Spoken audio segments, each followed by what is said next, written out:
우리 귀한 평화교회에서 함께 사역할 수 있음에 하나님 앞에 감사하고 우리 담임 목사님과 우리 성도님들께 너무나 감사합니다. 귀한 교회에서 우리 교회 이름처럼 하나님과 세상 앞에 우리 평화를 이루어내는 귀한 공동체 하나님 나라가 되길 간절히 소망합니다.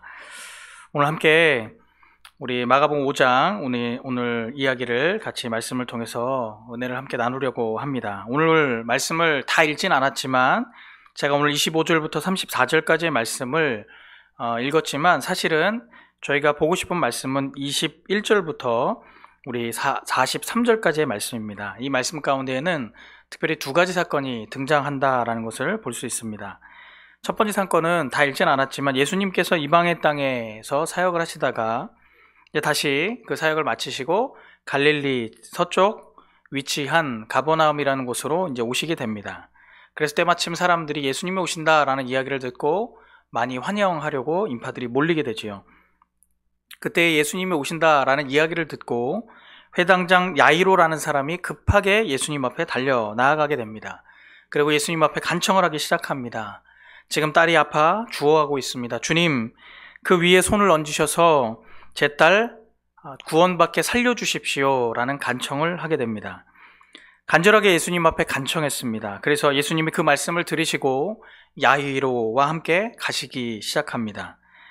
두 번째 사건은 그렇게 야이로와 예수님이 함께 걸어가시는 그 중간에 혈류증 12년 동안 혈류증을 앓아온 그 한 여인이 등장하게 되고 예수님의 옷자락을 만지게 되는 사건, 그리고 그 옷자락을 만짐으로 말미암아 나음을 받게 되는 사건이 오늘 등장하는 배경 가운데 있습니다.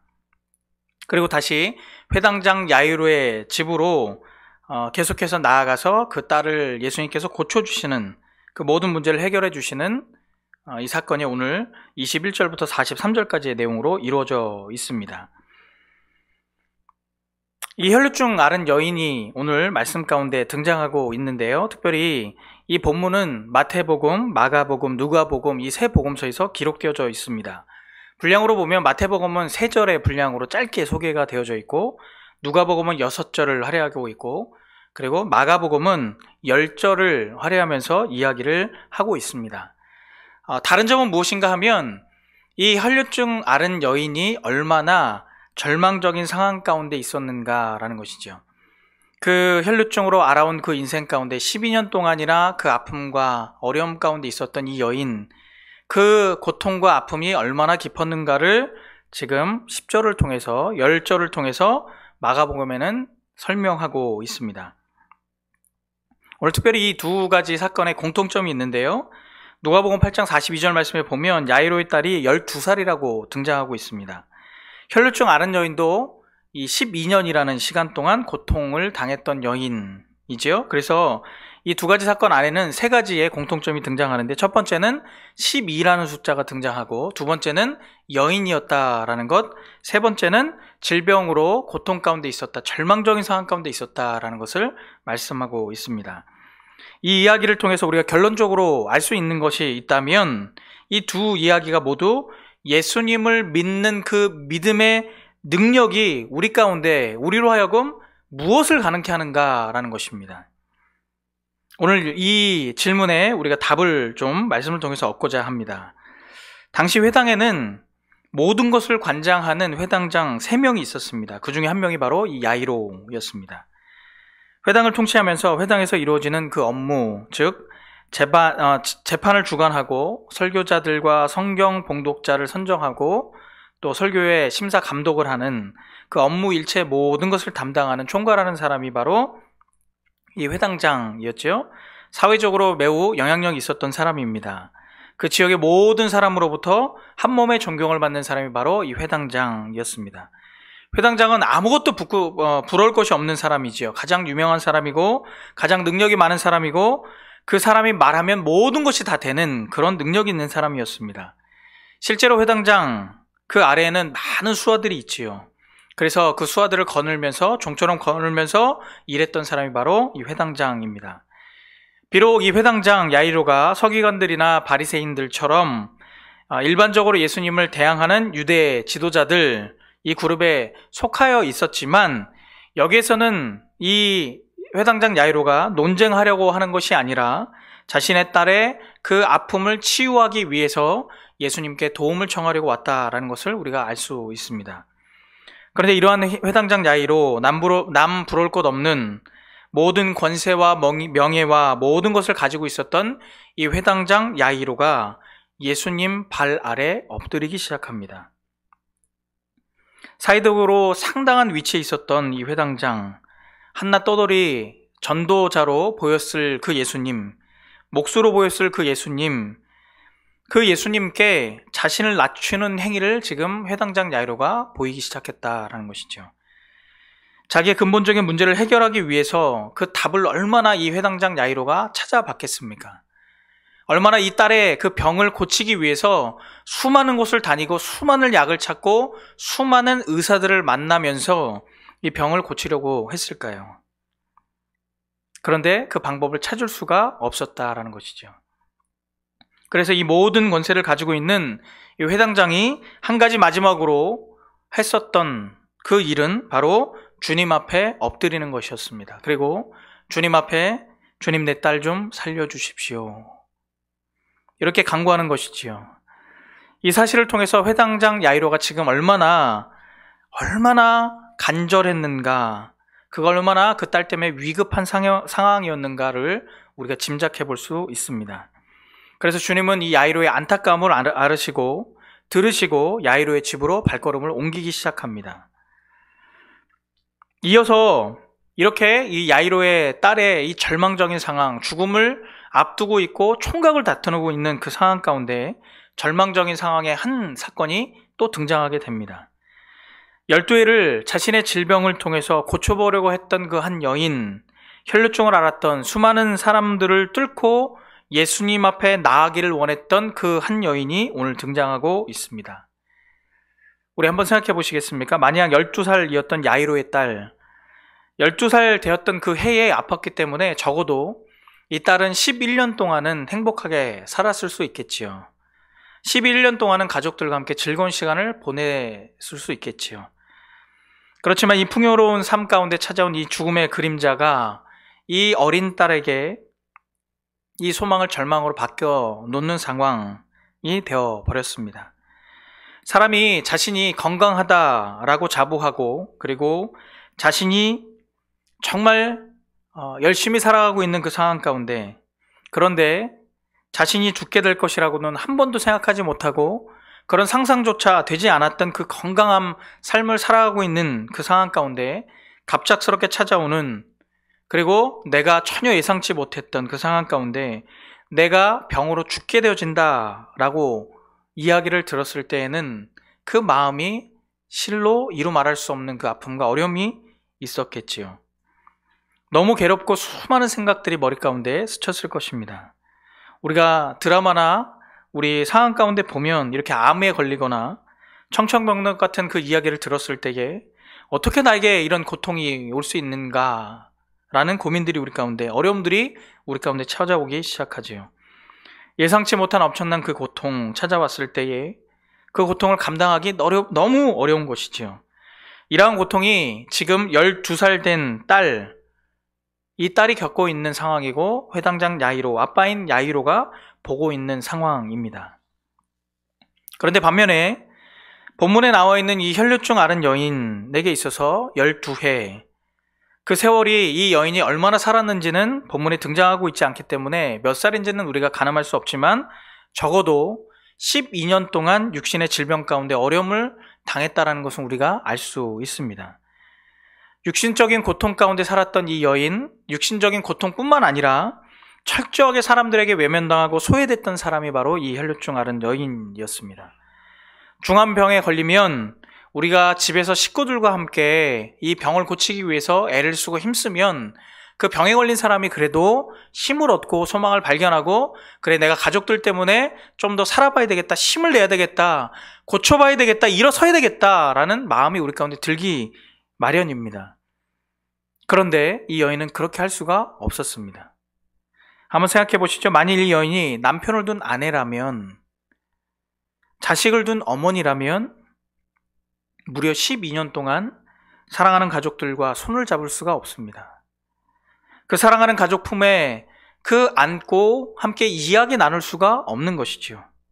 사랑하는 가족들을 위해서 따뜻하게 밥을 차려서 함께 식사를 할 수도 없는 것입니다. 왜냐하면 레위기 15장에 보면 유대인의 정결법상 이 여인의 병은 부정한 병으로 분류되어지기 때문에 그렇습니다. 부정한 병으로 분류되었다는 것은 이 여인이 만지는 모든 것이 다 부정하게 된다라는 뜻입니다. 이 여인이 만지는 그릇, 의자, 옷, 심지어는 사람까지도 부정하게 된다라는 이 정결법 때문에 이 여인은 가족들과도 심지어 살아갈 수 없는 그런 정말 힘든 상황 가운데, 절망적인 상황 가운데 있었던 여인이었다라는 것이죠. 정결법상 부정한 사람이 되면 7일 동안 부정한 사람이 됩니다. 7일 동안 사람을 만날 수가 없습니다. 사람들과 접촉이 금지되어져 있고요. 부정한 사람이 만지는 모든 것이 다 부정하기 때문에 아무도 만날 수 없고 만질 수가 없습니다. 심지어 사람도 부정하게 되기 때문에 사람도 만날 수가 없습니다. 부정한 사람과 부정한 물건, 시간이 지나면 율법의 근거에 따라서 이것이 모두 깨끗해질 수 있습니다. 사람은 7일을 참으면 됩니다. 그런데 7일도 아니고 70일도 아니고 제가 12년을 계산을 해보니까 4380일을 무려 12년 동안 부정한 사람으로 지나야 되는 상황. 12라는 숫자를 쓰면서 그 기간을 말하고 있는 것이 아니라 이 여인이 얼마나 지금 절망적인 상황 가운데 있는가라는 것을 지금 보여주고 있는 것이죠. 그러므로 야이로의 딸과 혈루증 앓았던 이 여인이 얼마나 절망적이고 지금 얼마나 소망이 없는 상태로 지금 삶을 감당하고 있는가라는 것을 성경은 우리 가운데 보여주고 있습니다. 그 질병으로 인해서 육신적인 고통뿐만 아니라 그 심적인 마음적인 그 충격을 받고 그 고통과 절망 가운데 하루하루를 죽지 못해 살아가는 이 소망 없는, 넘을 수 없는 큰 벽과 같은 그 벽에 직면해 있는 그 상황. 혈루증 앓았던 이 여인의 문제, 오늘 말씀에 보면, 우리 26절 말씀에 보면 이 여인은 이 병을 치유하기 위해서 여러 가지 방법들을 강구해 봅니다. 많은 의사를 찾아보기도 하고 약도 구해보고 그리고 모든 것을 다 강구해 보다가 심지어는 돈을 다 잃어버리고 효험도 얻지 못하는 상황 가운데 이르게 됩니다. 이 한 절의 말씀을 통해서 우리 가운데 주는 교훈이 있습니다. 이 한 절을 통해서 이 여인이 얼마나 절망적인 상황 가운데 있는가, 그리고 우리 또한 얼마나 우리가 절망적인 상황 가운데 살아가고 있는가. 무엇 때문에 그렇습니까? 이 죄라는 문제 때문에 우리가 절망적인 상황 가운데 살아가게 되었다라는 것이지요. 그래서 세상에는 소망이 없다라는 것을 지금 말씀은 우리 가운데 교훈하고 있습니다. 우리가 세상 가운데 소망을 찾으려 하지만 세상은 우리 가운데 아무 효용이 없듯이 우리 가운데 소망을 줄 수 없더라라는 것을 지금 성경은 우리 가운데 말씀하고 있는 것이지요. 세상에는 소망이 없습니다. 세상에서 나에게 소망을 줄 수 있을 것이라고 생각했던 그것, 내가 이것만 붙잡으면 내가 소망이 있어 라고 생각했던 그것을 내가 붙잡을지라도 우리 가운데 소망은 없는 것이지요. 구원해 줄 수 있는 방법이 그 안에는 없는 것입니다. 그런데 성경은 참 아이러니하게도 세상을 다 가져도 우리 주 예수 그리스도를 잃어버리면 다 잃어버린 것이라고 말씀합니다. 그러나 세상을 다 잃어버려도, 세상 가운데 내가 모든 것을 다 잃어버려도 우리 주 예수 그리스도, 내가 그토록 사랑하는 우리 주 예수 그리스도를 얻으면 내가 다 얻는 것이라고 성경은 말씀하고 있습니다. 오늘 구 주님께서 혈루증 이 여인이 살고 있는 지역으로 지나가신다라는 소식이 들리기 시작합니다. 이 절망의 벽 앞에서 몸도 지치고 마음도 너무 힘든 가운데에 이 여인이 예수님이 지나간다는 소식을 듣게 됩니다. 그리고 너무나 간절했습니다. 저 많은 사람들 틈에서 내가 예수님의 옷자락을 한 번만 만질 수 있다면, 그 예수님의 옷술을 내가 한 번만 만질 수 있다면, 이 간절한 마음으로 이 소망을 가지고 예수님이 가시는 그 길을 이 여인이 바라보고 있습니다.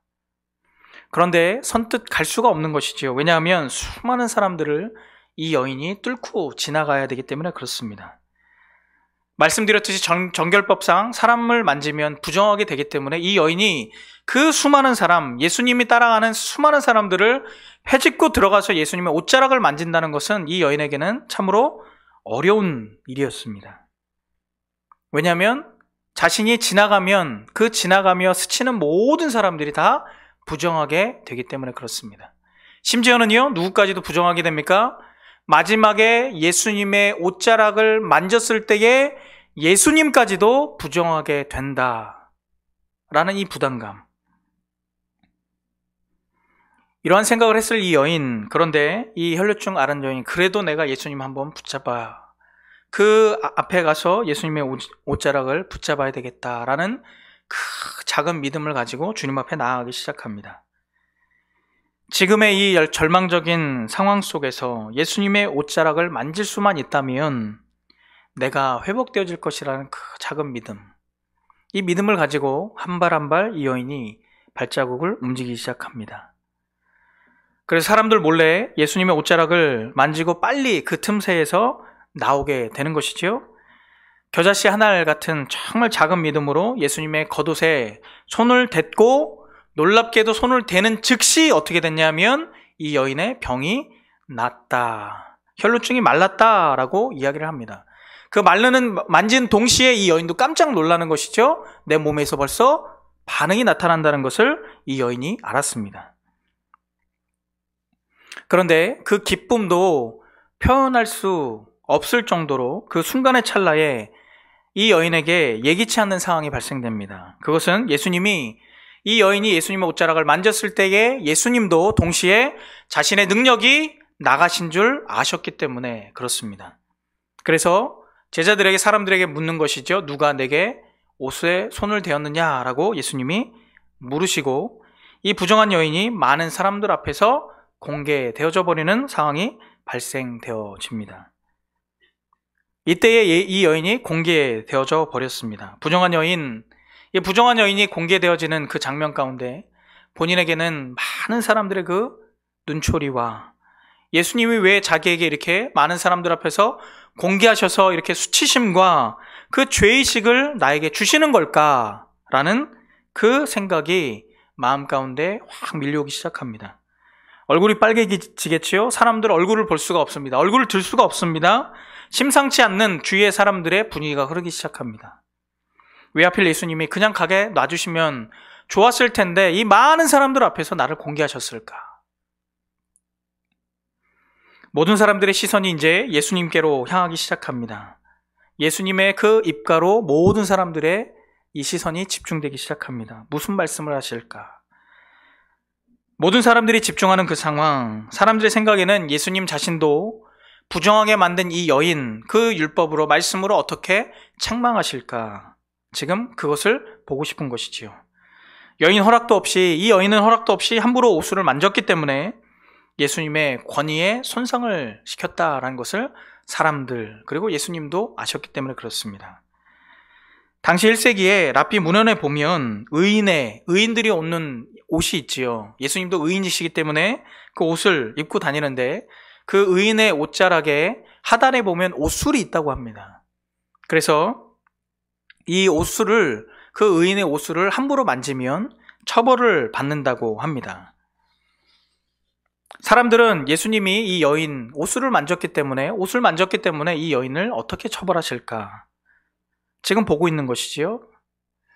오래전에 우리 한국 문화를 한번 생각해 보시면 조선시대나 이럴 때에 보면 우리나라도 이렇게 상투를 트시고 할아버지들이 길게 수염을 길렀던 적이 있으시죠. 이렇게 길게 수염을 이렇게 기르시는데요. 이 수염을 기르시는 이 할아버지의 수염을 혹시 만질 수 있는 유일한 사람이 있었습니다. 누군지 아시겠습니까? 네, 맞습니다. 이 수염을 유일하게 만질 수 있는 사람이 누구냐면 바로 손자들은 이 수염을 만질 수 있습니다. 다른 사람, 타인이 만지면 무례한 것이지요. 그러나 유일하게 그 할아버지의 수염을 만질 수 있는 유일한 사람은 바로 누구냐면 손자들은 할아버지의 수염을 만질 수가 있었습니다. 놀라운 것은 그 옷단의 술을 만질 수 있는 합법적으로 그 옷단의 술을 만질 수 있는 사람들이 있었습니다.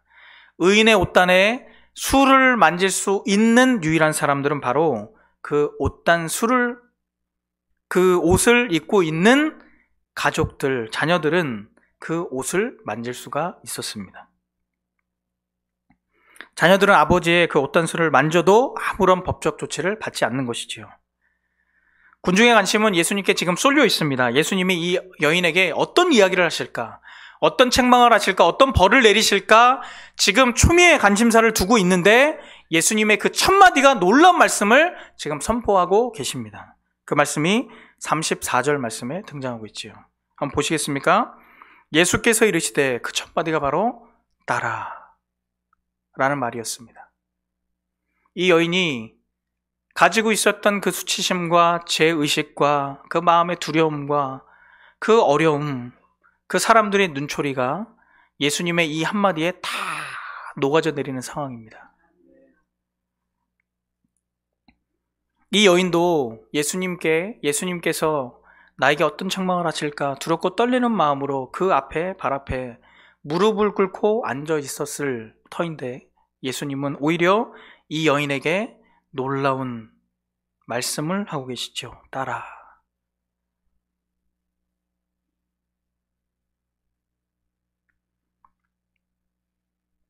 예수님은 이 여인의 혈루증을 치료해 주신 것뿐만이 아니라 그 여인의 그 수치심과 그 죄에서 모든 것을 다 구원해 주시는 놀라운 메시지의 말씀이 바로 이 따라라는 메시지입니다.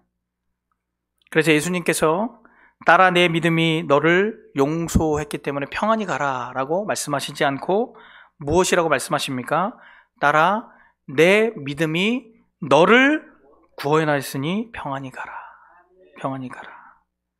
용서라는 단어를 쓰시지 않고 구원이라는 단어를 사용하시면서 놀라운 복음의 메시지를 그 여인에게 주고 계신다라는 것이지요.